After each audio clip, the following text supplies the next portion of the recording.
On the second to last night of the GOP convention, radio talk show host and LifeZette editor-in-chief Laura Ingraham lit up this arena.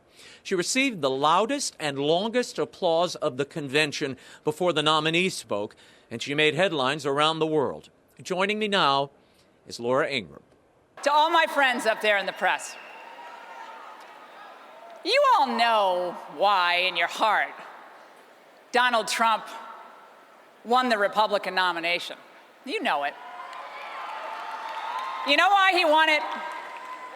Because he dared to call out the phonies, the frauds, and the corruption that has gone unexposed and uncovered for too long.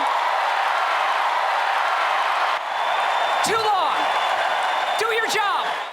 Laura Ingraham, thanks for being here. Well, we just heard that scathing indictment of the media. This House went crazy. I was on the floor. I thought they were going to knock me over from the people jumping and kicking. And why did they react that way? I think there's just a sense among people that people don't get a fair shake. Conservatives don't get a fair shake in the traditional media. We have internet, we have shows like yours, we have talk radio. But the people who are supposed to be reporters are now echoers. And so they're kind of enablers, co-conspirators, that a lot of people think, with the American left. So facts that are inconvenient go unreported.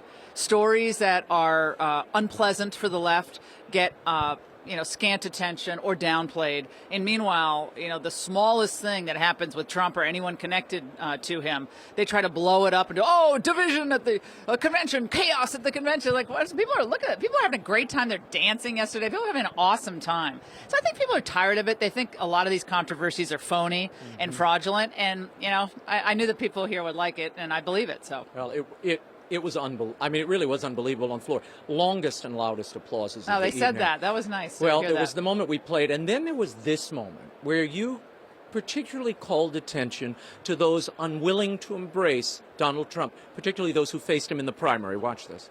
We should all, even all you boys with wounded feelings and bruised egos,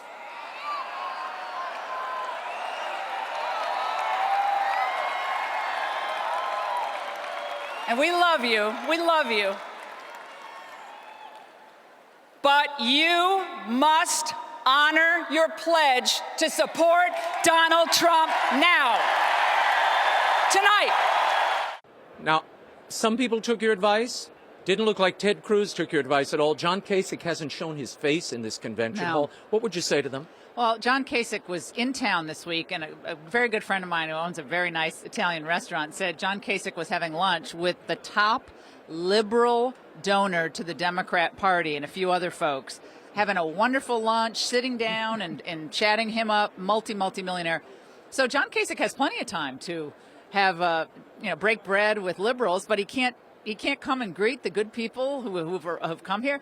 There's a pettiness, a bitterness, and an element of selfishness in all of this on the part of the stragglers in the Republican Party. Clearly, it's also disrespect to the people. They've voted in huge numbers for Donald Trump. There was a big field. He clear-cut through all of them, including John Kasich, and sorry, Ted, but including you, Ted Cruz. Well, we heard that even his Texas delegation, apparently, they weren't Ted Cruz happy. Appeared before them, and they were chanting Trump when he showed up today. But the reaction he got here yesterday from the donors up in these big booths to the people on the floor, I don't think I've ever seen I have someone been coming to conventions now for 20 years. I've been covering them for 20 years. This is my 20th anniversary at the conventions.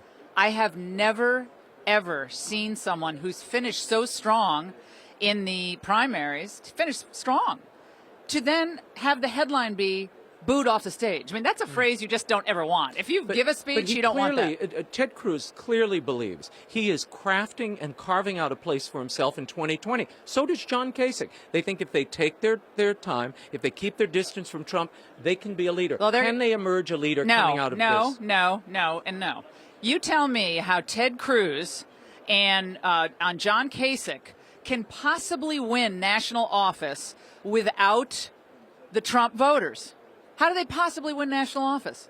These are millions and millions of devoted Republicans who waited in long lines and who took him at his word. Now, what he said today was, well, he insulted Heidi and it's slander, and I didn't pledge to support someone who slanders. First of all, he retweeted a photo he shouldn't have tweeted, okay, about Melania on one side and Heidi on the other. He then followed it and said, Heidi's a beautiful woman. That was obviously his way of apologizing. Now, are we to believe that if Donald Trump hadn't sent out that tweet and hadn't said the thing about, or posted the thing about JFK, that Ted Cruz would have been here last night extolling his virtues and endorsing him? The answer is, probably not. But if the only way to defeat Hillary is not to offend Ted Cruz, then that's just a very interesting barometer that we now have in place. You look at the polling numbers among women. Donald Trump has a huge advantage among men, but he has a disadvantage among women. Yeah, married nationally. woman he does better, but he needs to make up How ground. does he do that? I think he has to show his heart a little bit more. You can be tough, but you also have to have that magnanimity and the heart, which he does have if you know Donald Trump. His sons spoke about that. You're going to hear Ivanka, Ivanka speaking about this, of course, as well, and she's been on the trail speaking about it. But a little bit of the heart, you can throw a punch, but a little hug every once in a while. And I think mothers, women, they want a secure America. And the millennials who are watching out there, I mean, it's got to get better than this for you. I mean, you can be mad at Trump and think he said some things he shouldn't have said. I understand that. But is this good enough for you? Is this whole situation in this country really acceptable? And if it is, go vote for Hillary. I want to ask you for a moment about the message coming out of this convention. Yes. Obviously, unity was something they tried to achieve. The media play of this is that it was not achieved, and Ted Cruz is Exhibit A, that unity cannot be and is not possible in this party. What's the message coming out? And is this party more unified coming out of Cleveland? I think it's not anything surprising. We have the people who are committed globalists and just bitter people and sour grapes. They decide they're going to put the country in the back seat and their own personal ambitions in the front seat. Ted Cruz is one of them. And he's looking at 2020. And I think you listen to this hall tonight and you listen to last night, these people know we do not have 4 years to throw down the drain to hope that in 4 years everyone's going to see how great Ted Cruz is. I mean, he did not convince the voters, Raymond, that he was the one to lead the country. That's too bad. I think Ted has incredible intellect. I think he made a cataclysmic mistake last night. He did not listen to people who frankly know better than he does. He had no sense of the room. He had no sense of the audience. You know this from all your experience in theater and everything that you've done. You don't know the room when you walk into the room. They'll kill you. Yeah. They will eat you up and spit you out, and that's what they did to him. And it was an ugly sight to behold, but he can't say we didn't warn him. I have to bring something up. In the immediate aftermath of your speech last night, you had the Daily Mail in London, you had the New York Times, you had Politico saying this is the biggest speech of the night. Yeah, CNN actually did a really nice piece. Everybody was really extolling it. Very nice. Overnight, something happened, and we suddenly saw these memes showing up, clips, freeze frames of you as you're saying goodbye to this convention after your speech, and you're waving, and your hand is in the air, and people are saying, well, this is a Nazi salute. Yeah, because that would be a really smart thing for a person in television to do, to like wink a Nazi salute.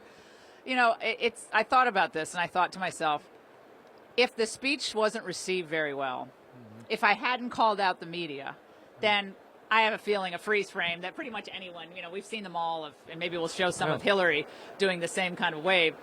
They probably wouldn't have done that. But I hit them right between the eyes with a slingshot last night about their failure to report really important stories fairly, and they don't like being called out. They're another set of elites. They refuse to be called out. But now I guess we can only wave down here. We have to do like a mini wave. You can't ever raise your hand. You have to just get some with a reversible tape and hold it on your body and go, hi, everybody. I personally think that looks weird. And I guess you can't point to the crowd. You can't call out people because all the photos I've seen today, Raymond, we have people like Barack Obama waving that way. We have every politician known to man, unless you wave down here, like this. Or you can do the royal wave or the papal wave. Maybe that's appropriate for EWTN. The papal wave. Hands. Do the two-hander. Yeah, two-hander. Never above the shoulders. What can you do? I mean, I just have to say, it's really, really gratifying that is what they're criticizing me for. Because you notice there is no substantive criticism, really, of what I said last night.